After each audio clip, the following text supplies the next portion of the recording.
అందరికీ ఇళ్లు పథకంపై ఏపీ ప్రభుత్వం మార్గదర్శకాలు. ఏపీ ప్రభుత్వం అందరికీ ఇళ్లు పథకంలో భాగంగా పేదలకు ఇళ్ల స్థలాలను ఇచ్చే అంశంపై మార్గదర్శకాలు విడుదల చేసింది. రెవెన్యూ శాఖ ప్రత్యేక ప్రధాన కార్యదర్శి సోమవారం ఉత్తర్వులు జారీ చేశారు.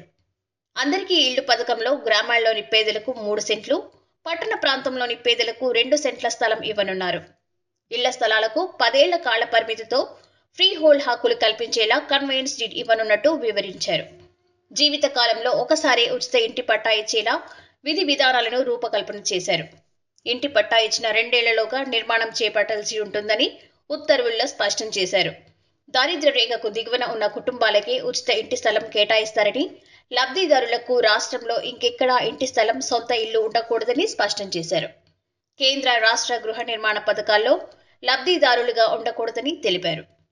రెవెన్యూ మంత్రి చైర్మన్గా ఏర్పాటైన కమిటీ ఈ అందరికీ ఇళ్లు పథకాన్ని పర్యవేక్షిస్తుందని ఈ ఉత్తర్వుల్లో పేర్కొన్నారు.